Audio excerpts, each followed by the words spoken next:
Jadi gini loh, saya tuh percaya bahwa jangan pernah put your goal sebatas kemampuan kita hari ini.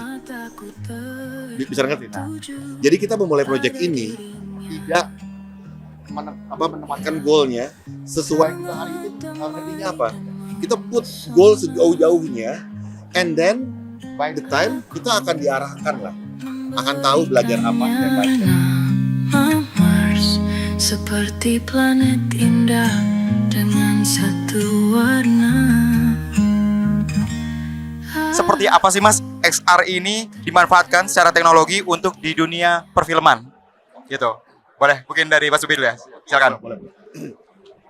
Jadi teknologi XR atau extended reality kan sebenarnya berbarengan sama tumbuhnya dulu VR, AR. Ya. Jadi teknologi yang sifatnya tuh teknologi orang bilang tuh metaverse. Sejak ramainya game-game metaverse tahun 2017-2018. Tapi masuk mendisrupsi industri film itu mungkin sekitar tahun 2019. Ditandai dengan dipakainya untuk film series Star Wars, Mandalorian.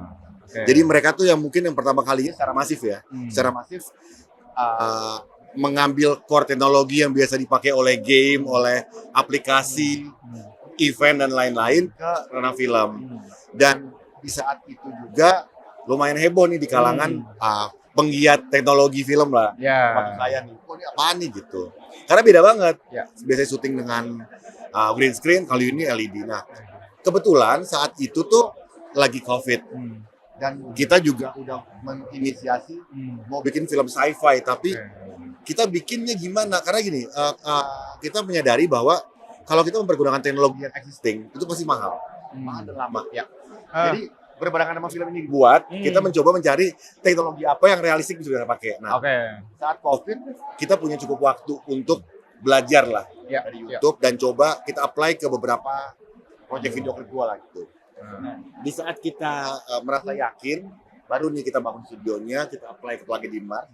Selama proses pun kita masih belajar, masih banyak hal baru yang kita temukan, hal baru yang diperbaiki karena di seluruh dunia pun ini teknologi yang mungkin masih embrio lah. Kita bilang di dunia tuh penggiat XR yang serupa masih berkomunikasi di WhatsApp group. Kita punya WhatsApp grupnya, jadi sering komunikasi ngobrol.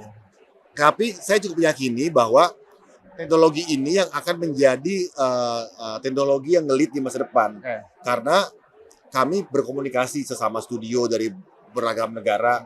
Saya berkomunikasi dengan beragam brand kamera, melihat ke depan teknologi apa sih yang lu pakai, lu apply ke kamera lu, misalnya Sony, Arri, Redcam, lighting juga, dan rata-rata ngomong hal yang sama, virtual production. So we think we are on the right path.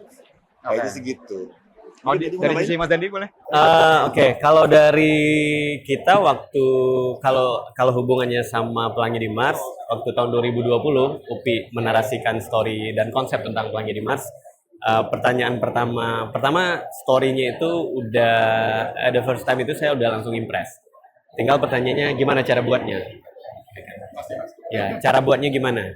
Karena kalau melihat dengan knowledge yang mungkin ada secara kolektif saat itu adalah pasti green screen atau CGI. Nah, kemudian UPI waktu itu mengintroduce ada namanya virtual production udah dipakai di Mandalorian, Star Wars. Nah, waktu itu kita develop the script and then kita research and development. Project-project UPI di exercise dengan teknologi itu tapi dilakukan secara maklun. Maklun mean studio kosong kita sewa, LED kita sewa, komputer kita sewa, ada projectnya, project clip. Yang pertama itu klip Arman Maulana waktu itu UPI bikin. Di exercise pakai klip, judulnya apa? Be With You ya, Be With You. Nah, saya diundang juga sama UPI datang. Habis itu ngelihat hasilnya impress. Wah, luar biasa ini kalau memang bisa sejauh ini dari produser standpoint berarti kita bisa memberi alternatif tontonan yang lebih lebar gitu spektrumnya. Lalu kalau di layar lebar gimana? Pertanyaannya. Nah, kita coba bikin teaser Pelangi di Mars, first look Pelangi di Mars tahun 2022. Kemudian hasil first look itu kita rilis di YouTube dan kita jahit sama film yang dirilis sama Makarya waktu itu. Jadi ketika dijahit berarti kan itu udah terekspand ke layar besar dan orang udah lihat. Nah, at that time lah kita confidence enough untuk build the studio. Tujuannya untuk menyelesaikan film Pelangi di Mars, tapi agar itu running secara bisnis dia harus jadi entitas terpisah dari studio film, dari pokoknya harus berdiri sendiri. Karena nanti teknologi ini juga bisa disewa, juga bisa di ini gitu ya, bisa dipakai orang lain gitu. Nah, at that time lah 2022 akhir studio di develop, 2023 mulai beroperasi. Selama setahun dia exercise sama project-project, baik itu klip, TVC, diperkenalkan ke berbagai macam orang di industri. Dan 2024 baru kita ini. Dan alhamdulillah sekarang teknologi yang kita punya, extended reality, sesuai pertanyaan tadi yang kita punya, udah berkembang, udah end to end. Jadi teknologi yang kita punya itu teknologi based film manufacture. Bukan hanya XR dan virtual production, tapi ada animation, ada CGI. Jadi ada motion capture. Nah, jadi proses itu termasuk baru, mungkin kita bisa bilang di dunia. Kita tidak bisa klaim bahwa kita satu-satunya, tapi mungkin aja.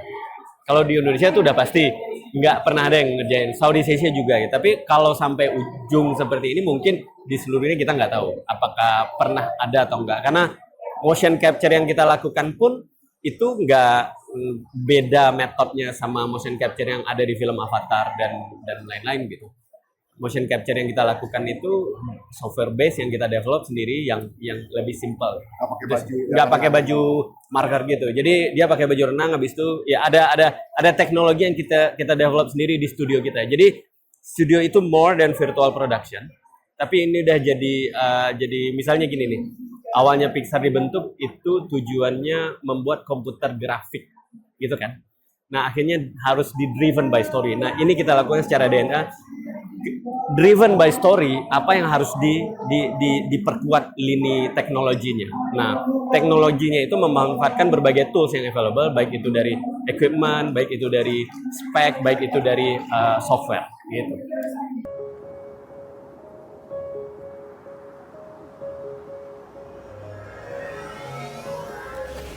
Di tengah usaha Bunda nyelamatin diri, Bunda baru tahu kalau Bunda nggak sendiri. Ada kamu di dalam perut Bunda. Mereka semua pergi ninggalin Mars tanpa tahu bahwa masih ada kita di sini. Untuk film ini ada kolaborasi dengan pihak-pihak lain kah mungkin? Dari pemerintah atau dan lain sebagainya mungkin, Mas Dendi? Keterlibatan maksudnya. Yang pertama, sampai tahun 2025 pertengahan nggak ada siapa-siapa. Kita aja. Saya, Upi, teman-teman di Dos Guava, teman-teman di Guava Film. Mahakarya. Jadi Mahakarya ada wing entity-nya itu sayap kiri, sayap kanan itu Guava Film satu, Dos Guava satu. Nah, nggak ada siapa-siapa pada sampai tahun. Nah, kemudian mungkin ada kualitas yang berbagai pihak udah bisa lihat. Nah, baru beberapa on board gitu. Ya termasuk ada PFN, ada MBK, terus ada beberapa teman-teman yang di event ini lagi kita ngobrol gitu dan tertarik mengetahui lebih dalam karena it's more than movie. Ini lebih dari kita berdua gitu. Ini juga ya mudah-mudahan ini bisa jadi path baru memberikan alternatif tontonan ke industri dan juga bisa diikutin sama teman-teman kreator atau sutradara atau penulis yang bisa lebih liar lagi gitu. Jadi path-nya udah ada, jalurnya udah ada, tinggal diikutin gitu. Jadi kalau pertanyaan keterlibatan pemerintah ada, pemerintah sudah masuk lewat PFN. Selanjutnya mungkin buat Mas Upi ya. Mas Upi udah lama dikenal sebagai sutradara musik video. Dengan visual yang khas banget dan sekarang merambah ke dunia film, terutama lewat Pelangi di Mars. Apa sih yang paling beda Mas dari proses kreatifnya mungkin? Beda semua. Kalau secara proses kreatif film, Ya. selama ini mungkin saya, maksudnya walaupun ini film visi pertama ya, maksudnya tapi saya juga beberapa kali bikin short film dan lain-lain. Memang selama ini selalu karena saya tuh mungkin berangkat dari tim kecil, jadi terbiasa untuk memahami producer point of view. Nah, yang sering saya rasakan adalah kita sebagai kreator ya, di penghayal ya, selalu harus punya sense keterbatasan mengenai budget, mengenai waktu kerja. Jadi itu selalu jadi beban. Nah, di film ini itu tiba-tiba dicabut nih. Saya pikir menyenangkan sekali, tapi ternyata jadi masalah baru karena ternyata berpikir liar itu justru lebih sulit karena pertanggungjawabannya dari berpikir liar adalah mengawal how to-nya. Karena kita tahu lah, maksudnya gini, sangat wajar kalau orang punya ekspektasi itu, kalau kayak gini paling jadinya kayak gitu doang. Ya. Maksudnya gini, secara benchmark ke belakang, mungkin kita lebih punya portfolio yang lebih banyak mungkin tidak sempurnanya dibanding sempurnanya gitu lah. Jadi saya tahu akan ada risiko itu, pastilah. Saya pun tidak bisa menjamin pengetahuan saya bisa bikin bagus karena belajar. Teman-teman pun yang ada di Dos Guava juga dari awal kita hampir semuanya juga baru. Nah, ternyata itu paling susah. Jadi bagaimana kita hadir mendampingi sisi teknis, tapi menjaga idealisme dalam segi result. Tapi menariknya karena kita pakai pipeline yang baru, tidak sama dengan pipeline lain, otomatis saya bisa mengontrol. Jadi kayak gini, ini pipeline teknis diatur sedemikian rupa supaya saya as a director bisa masuk ke semua aspek. Mungkin berbeda dengan pipeline yang lama, biasanya director itu kan jadi kayak klien ya. Dibuatin dulu terus preview, kita komentar. Kali ini enggak, saya bisa bener-bener masuk di setiap aspek. Nah, itu yang menjadi tantangan paling berat buat saya. Jadi harus ada di dua kepala ya, kreatif and also technical at the same time gitu. Berarti memang prosesnya jauh berbeda ya Mas ya? Sangat berbeda. Sangat berbeda. Dan mungkin mengenai XR sendiri ya Mas, ini tantangan terbesarnya apa sih Mas? Tantangan terbesarnya? Mungkin sedikit lagi di highlight XR ini tantangan terbesar dalam proses produksi mungkin atau kreatifnya apa itu? Tantangannya semuanya. Semua aspek. Kenapa semua aspek? Pertama dari sisi story development. Ya, karena kita membangun universe. Jadi setelah selesai draft 1, ternyata banyak yang belum kita bicarakan sebelumnya. Masing-masing robot tuh apa sih background-nya? Terus kenapa dia ada di sana? Kenapa bla bla bla gitu kan? Itu udah jadi waktu itu draft 1. Yang kedua teknologi. Apakah teknologi itu bisa berjalan atau enggak in the first place ya? Bisa enggak ya kita expand? Nah, ternyata bisa. Jadi sambil jalan itu kita menemukan solusi-solusinya gitu. Nah, yang paling berat itu hiring. Karena belum ada yang punya experience yang sama secara kolektif menyelesaikan film dengan metode seperti ini. Jadi banyak kita kayak meraba. Petanya tujuannya kita tahu kemana, tapi lewat mana yang paling cepat. Karena kalau salah jalan bisa lama banget. Mungkin karena ada macet di sana, mungkin ada pohon rubuh di sana gitu. Jadi itu yang membuat situasinya uncertainty sebetulnya. Nah makanya saya sama Upi itu meeting aja itu nggak cukup mengakomodir apa yang harus kita bahas. Jadi habis meeting, nyampe di rumah, mobil, telepon-telepon mau Upi, besok pagi orang teleponan lagi. Banyak hal yang dibahas, banyak keputusan yang harus dibuat. Nah, jadi banyak yang dibahas. Dan meeting-meeting formal itu aja nggak cukup untuk mengakomodir apa yang mestinya kita putuskan. Hiring itu misalnya gini, kita nyari Astrada, satu adegan itu di breakdown, ada yang CGI, ada yang XR, ada yang green, ada yang animasi. Nah itu banyak turunannya yang nggak bisa diiniin gitu, yang nggak bisa dicari orang yang expert di situ. Jadi harus masing-masing itu harus kita train ini gitu. Harus kita train bahwa secara kolektif tujuan kita ke sana, masing-masing contribute, memberi pemikiran masing-masing, membentuk jalannya, menyiangi hutan yang kita mau ini gitu. Menyiangi itu kan macam-macam caranya ya, mulai dari yang pekerjaan kasar jatuhin ininya, batang kayunya misalnya, atau yang ngerapiin agar aman kan gitu. Itu sih yang jadi kalau pertanyaan tantangannya apa ya, semuanya ditentang tantangan. Hadirmu itu keindahan bagi Bunda. Senyummu itu memberi damai. Kamu menciptakan harmoni di planet ini. Kamu adalah harapan baru. Kalau ngomongin pelangi di Mars, hal apa yang paling bikin bangga? Mungkin masing-masing dari Mas Upi dan Mas Dendi ya. Dari apapun itu prosesnya, hal yang bikin bangga dari pelangi di Mars. Silakan Mas. Oke, ini saya pribadi ya. Ya. Buat saya pelangi di Mars itu adalah mungkin apa ya bahasanya, sebuah tesis kali ya, tentang bagaimana kita bicara soal kebangsaan.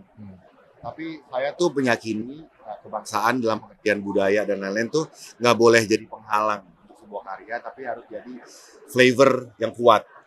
Jadi dari beragam aspek kita tuh memberikan pesan kebangsaan.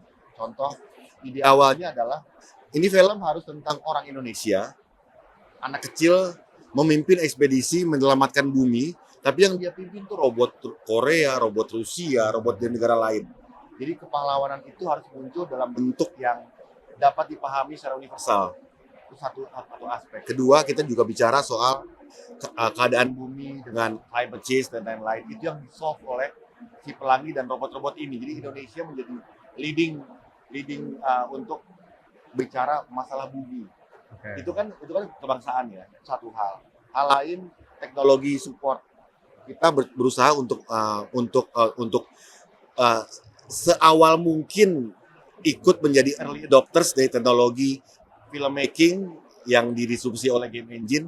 Jadi kita tuh memulai benar-benar hampir bersamaan dengan negara-negara lain memulai. Harapannya apa? Saat teknologi ini sudah umum di dunia, udah established, Indonesia minimal sama. Idealnya leading. Dan sepertinya ada potensi ya. Kalau ngeliat dari, kita kan berkomunikasi antar negara. Sepertinya ada potensi kita tuh lumayan diperhitungkan lah dari teknologi ini.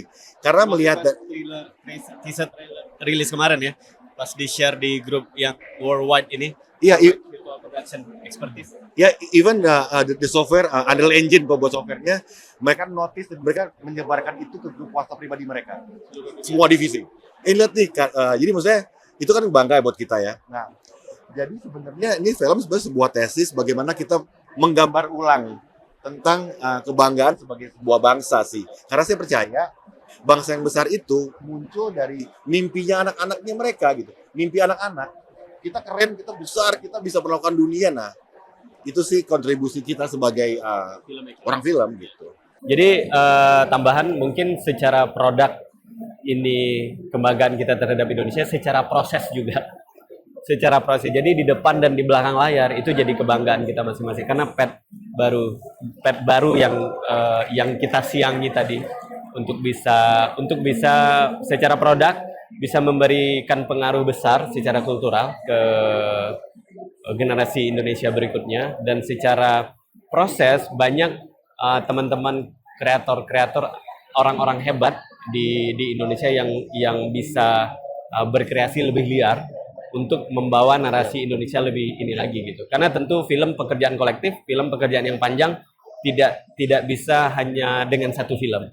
Jadi trigger bisa, tapi ketika semua banyak supply narasi-narasi baik terhadap keindonesiaan, narasi-narasi baik terhadap as a human being, nah itu mungkin akan menjadi pengaruh yang besar buat generasi tumbuh berikutnya.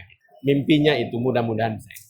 Ini kalau ada kreator muda yang pengen ngikutin jejak Mas, ada tips nggak buat mulai dari mana dulu? Langkah-langkahnya seperti apa? Silakan Mas. Boleh. Nah, tadi mungkin ada satu hal yang perlu saya lengkapi mengenai tesis film ini. Oke. Spirit yang kita apply ke film ini sebenarnya kita mencoba apply sebuah teori yang sebenarnya udah ada dari kalau kita belajar dari apa sih guru-guru motivator lah gitu. Jadi gini loh, saya tuh percaya bahwa jangan pernah put your goal sebatas kemampuan kita hari ini. Bisa ngerti? Nah, jadi kita memulai project ini tidak menempatkan goalnya sesuai kita hari itu tuh ngertinya apa. Kita put goal sejauh-jauhnya, and then by the time kita akan diarahkan lah. Akan tahu belajar apa step by step. Jadi itu juga yang kita apply ke seluruh divisi di bawah kita. Pada awalnya tidak ada yang mengerti soal teknologi. Saya juga bukan orang yang terlalu, saya suka ngedit, saya nggak ngerti 3D lah. Kita tidak ngerti teknologi. Tim yang kita rekrut pun juga anak-anak YouTube lah kasarnya. Tapi itu menjadi spirit kita gitu, bahwa yuk kita pengen tahu nih sejauh mana kita bisa bikin sesuatu. Kalau kita put your goal, nah lebih dari hari itu. Nah mungkin buat teman-teman sama kreator, ya itu sih mungkin yang mungkin menjadi bekal utama. Never put your goal sebatas kemampuan lu hari itu.